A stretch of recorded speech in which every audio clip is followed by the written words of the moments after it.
Kamusta mga idol, welcome muli sa aking munting channel. Bago natin simulan, paki-like and share naman ng ating video, maraming salamat. Ilalagay ko na lang sa pin comment ang title ng ating video. Simulan na natin. Nagsimula ang pelikula sa isang grupo ng mga kabataan na masayang nag-iinuman, na sina Jeannie, Evan, Isaac, at Sandra. Habang nakapalibot sila sa isang bonfire sa bahay ni Jeannie, pinag-usapan nila ang kwento ng isang serial killer na hanggang ngayon ay hindi pa nahuhuli. Subalit naaliw si Isaac sa kwento at tinakat niya si Sandra dahilan upang matapan nito ang iniinom niya sa kanyang sarili.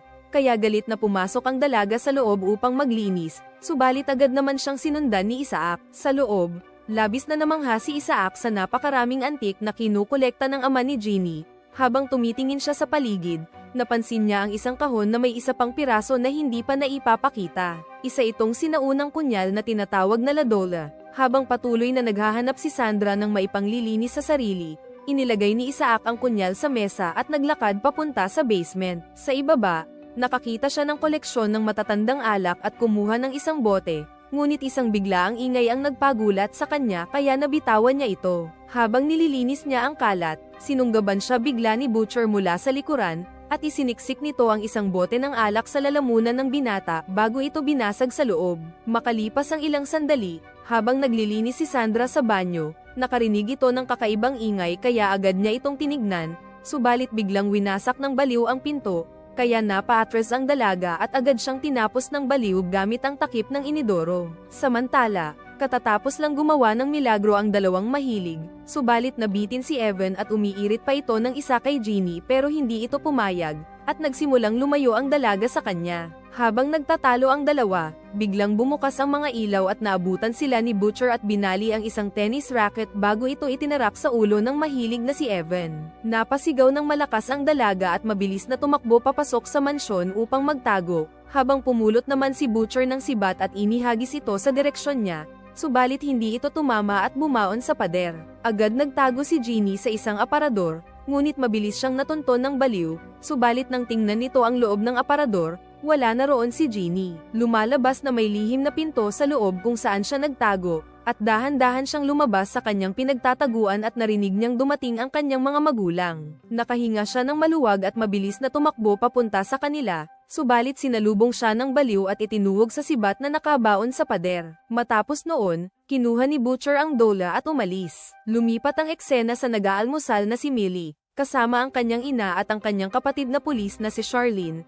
Gayunpaman, hindi na kasing saya ang samahan nila bilang pamilya matapos pumanaw ang kanilang ama, subalit sinisikap pa rin ni Millie na maging mabait sa kanilang ina, bagay na hindi na ginagawa ni Charlene. Maya-maya biglang nakatanggap si Charlene ng agarang mensahe mula sa sheriff na pinapatawag siya sa estasyon, kaya sinamantala niya ang pagkakataong umalis at itinapon ang kanyang almusal sa basurahan, at napansin niya ang isang walang laman na bote ng alak na itinapon doon. Dahil dito, masamang tingin ang ibinigay ni Charlene sa kanilang ina nang mapagtanto niyang muli na naman itong umiinom. Nang maglaon, habang papunta sa paaralan, sinundo si Millie ng kanyang mga kaibigan na sina Nyla at Joshua. Sa paaralan, madalas binubuli si Millie ng kanyang mga kaklase, at dumating si Ryler, isa sa mga bully na babae upang asarin ang kanyang kasuotan. Gayunpaman, hindi iniisip ng dalaga na ganoon kasama ang kanyang paaralan, lalo na't naroon ang kanyang crush na si Booker. Nang maglaon, nahuli siyang dumating sa woodshop class at napag-alitan siya ng kanyang pangit na guro na si Fletcher.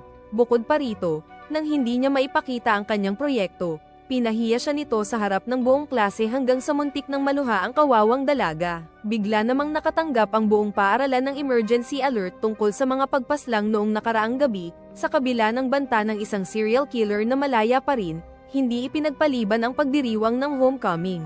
Habang nagsisimula ang football game sa gabi, masipag na ginagampanan ni Millie ang kanyang tungkulin bilang mascot ng paaralan, subalit tinutokso siya ng ilan sa mga manlalaro. Matapos ang laro, naiwan siyang mag-isa sa paaralan habang hinihintay ang kanyang ina na susundo sa kanya, subalit nakatulog ang kanyang ina sa sopa dahil sa matinding pag-inom nito ng alak. Maya-maya, nakatanggap siya ng tawag mula sa kanyang kapatid na si Charlene upang sunduin siya. Ngunit kailangan pa ring maghintay ni Millie ng ilang minuto bago makarating ang kanyang kapatid. Habang naghihintay, biglang nakakita ang dalaga ng isang malaking tao mula sa malayo sa kalsada, at agad siyang kinabahan nang maisip na baka iyon ang kilabot na si Butcher. Walang pag-aatubili, Mabilis siyang tumakbo at nagtago sa ilalim ng mga bleachers ng football field.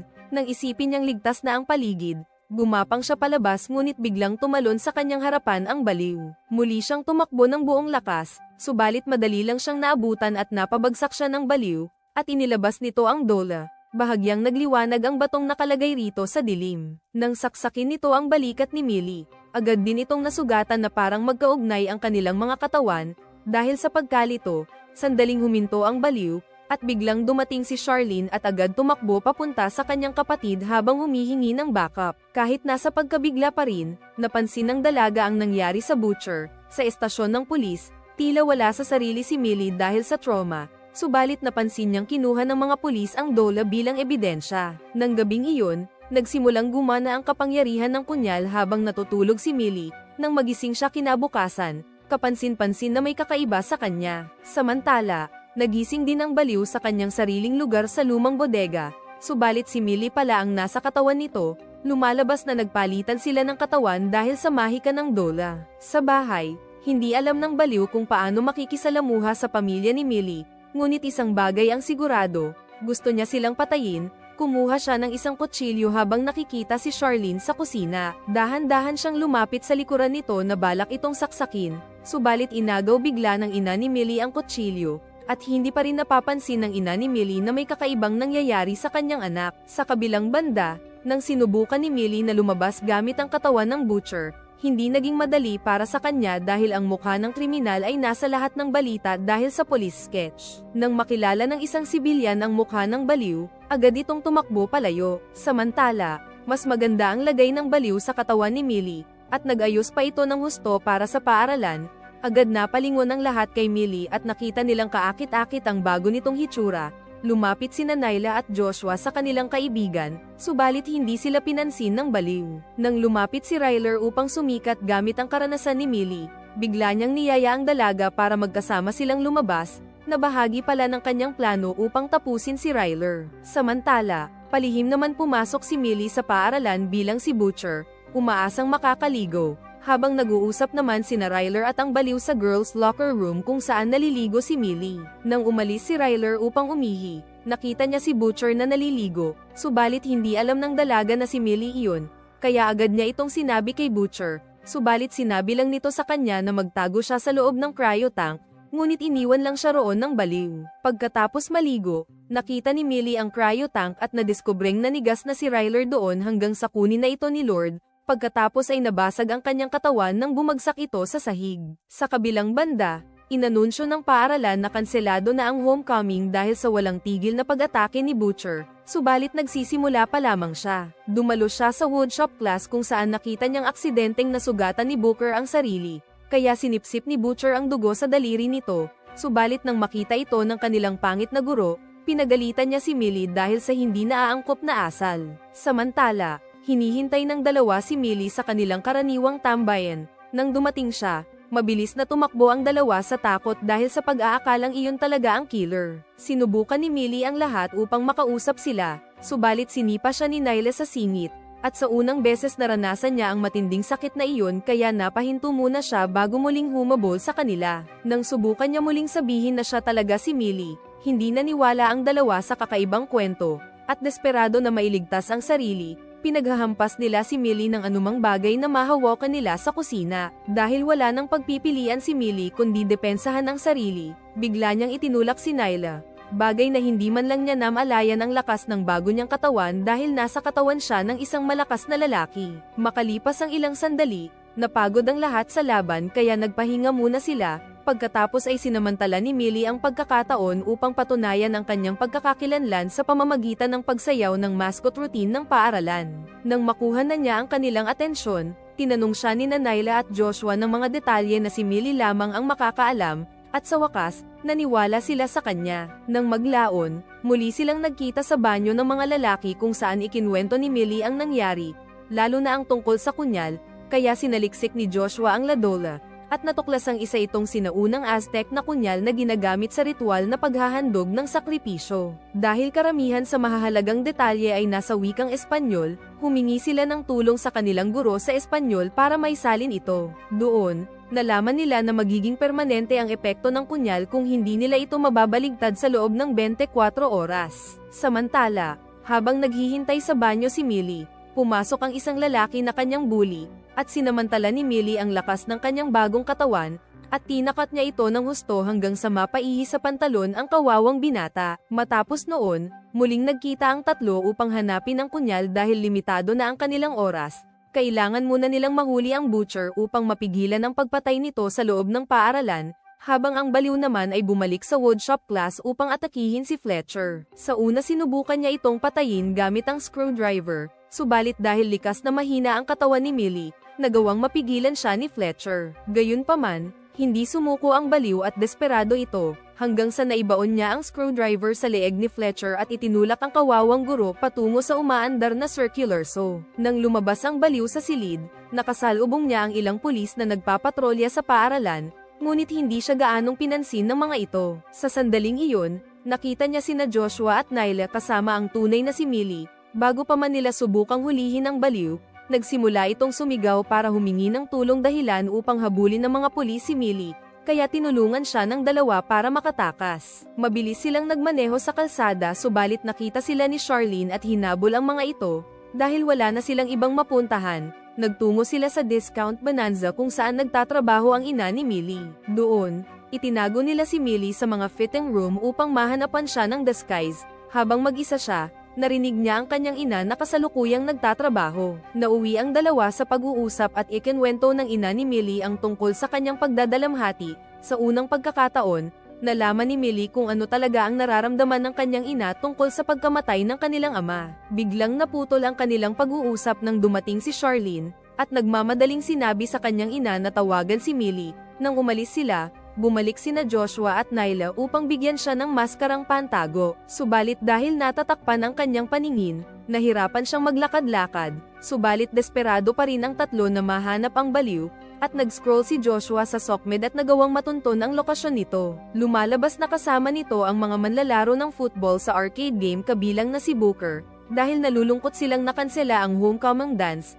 iminungkahi ng baliw na idaos na lamang ito sa lumang gilingan. Nang hipuan siya ng isang mahilig na lalaki na si Brett, bumulong ang baliw sa kanya ng pagbabanta sa tainga nito bago kumuha ng Swiss knife at pumunta sa haunted house attraction.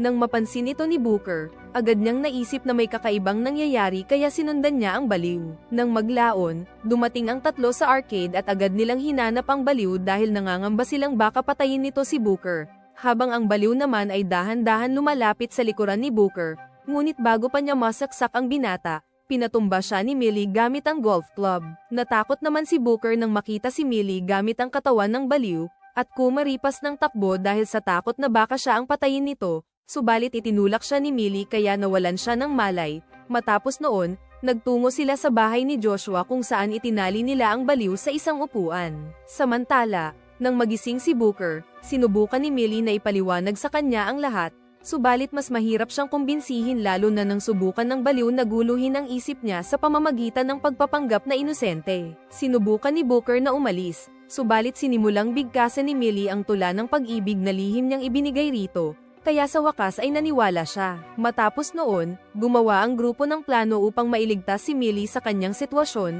Sina Nyla, Booker, at Millie ay nagtungo sa estasyon upang kunin ang dola habang naiwan si Joshua sa bahay kasama ang baliw. Pagpasok sa estasyon ni Nyla, nakita niya si Charlene kaya nagkunwari siyang biktima upang mapalabas ito. Nang maiwan siyang mag-isa, agad niyang sinubukang kunin ang dola mula sa evidence locker. Sa kabilang banda, nagkaroon ng problema si Joshua nang biglang umuwi ang kanyang ina, at nagtaka kung bakit nakatali si Millie sa isang upuan. Sinabi ni Joshua na nagro-roleplay lamang sila, subalit hindi naniwala ang kanyang ina kaya lumapit ito sa binata habang may hawak na kutsilyo upang kalagan si Millie. Sa sandaling iyon, nagawang makawala ng baliw mula sa pagkakatali at inagaw nito ang kutsilyo at hinabol niya sila sa buong bahay, kaya nagkulong ang mag-ina sa loob ng isang silid. Samantala, matagumpay na nakuha ni Nyla ang dole subalit biglang bumalik si Charlene, at nagsimulang maghinala sa kanya, kaya pinababa niya ang hawak nito at inutusang sipahin ito pabalik sa kanya. Habang nag-uusap naman ang dalawa, bigla nilang nakita ang baliw na tumakbo papasok ng estasyon, kaya agad nila itong sinundan. subalit hindi nagatubili si Charlene na barilin si Millie nang pumasok siya dahil nasa katawan siya ng isang serial killer. Sinamantala naman ng baliw ang kaguluhan upang makuha ang Dola, at mabilis itong tumakbo palabas. Paglabas, mabilis itong umalis gamit ang sasakyan ng pulis at muntik nang masagasaan si Joshua. Sa kabilang banda, inutusan ni Charlene si Millie na pumasok sa selda, subalit biglang sumugod si Booker sa loob ng estasyon at nagawang gambalahin si Charlene, at siya ang ikinulong ni Millie sa selda. Matapos noon, dumating ang grupo sa lumang gilingan kung saan ginaganap ang homecoming dance. Alam nilang naroon ang baliw, subalit nauubos na ang kanilang oras. May 13 minuto na lamang silang natitira kaya nagtakda si Booker ng timer sa relo ni Millie upang paalalahanan siya. Pagkatapos naghiwa-hiwalay silang apat upang hanapin ang baliw, na kasalukuyang nasa isang liblib na lugar kasama si Brett at ang mga kaibigan nito. Nais ng mga lalaki na gumawa ng milagro kay Millie, subalit hindi iyon ang pakay ng baliw. Kinuha niya ang kanilang bote ng alak at ibinasag ito sa ulo ng isa bago naman hiwain ang isa pa. Pagkatapos, kumuha siya ng chainsaw at kinarni ang kawawang mahilig na binata. Makalipas ang ilang sandali, nakita ni na Booker at Millie ang mga nakaandusay na bangkay kaya agad na tumakbo si Booker upang sabihin ito kay Nyla. Sa kasamaang palad, sinusundan na sila ng mga pulis. Samantala, natakot naman si Joshua nang makita niya ang baliw habang may hawak itong hook, subalit biglang dumating si Millie upang iligtas siya. Ngunit sa halip na tumakbo, kinuha niya si Nyla upang matulungan nila si Millie, habang ang dalawa naman ay nagharap.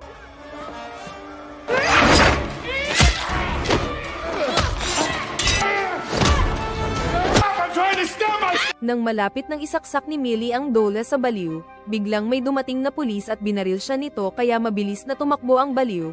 Habang tumatakbo palayo, madaling naitumba siya ni Nyla mula sa likuran. Pagkatapos ay kinuha ni Joshua ang kunyal mula rito at ibinigay kay Millie. Sinaksak niya ang balikat ng baliw, at hindi nagtagal ay bumalik sila sa kani-kanilang tunay na katawan, at dumating ang mga pulis at agad nilang binaril si Butcher. Dinala nila si Butcher sa ospital, subalit inalis nito ang kanyang pulse oximeter sa kanyang daliri upang magkunwaring patay na. Pagbalik sa bahay, napansin ni Millie na bukas ang likurang pinto nila, subalit inakala niyang nakalimutan lamang itong isara ng kanyang kapatid kaya hindi niya ito masyadong pinansin. Biglang lumitaw ang baliw mula sa likuran at itinutok ang kutsilyo sa kanyang leeg, at sinabi nito sa dalaga na bumalik siya upang tapusin ang matagal na nilang alitan, subalit dumating si Charlene upang iligtas si Millie at walang pag-aatubiling pinaputukan ang baliw. Ngunit inasahan na pala ito ng killer at inalis nito ang lahat ng bala sa baril ni Charlene.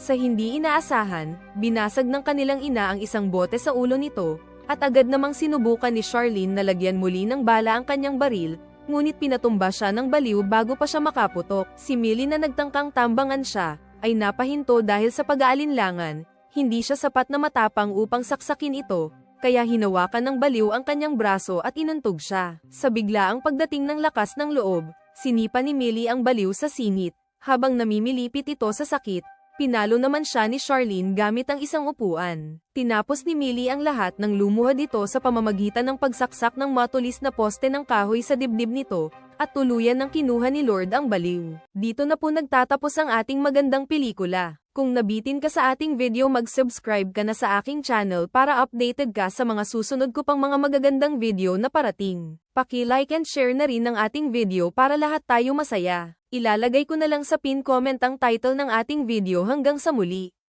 Paalam.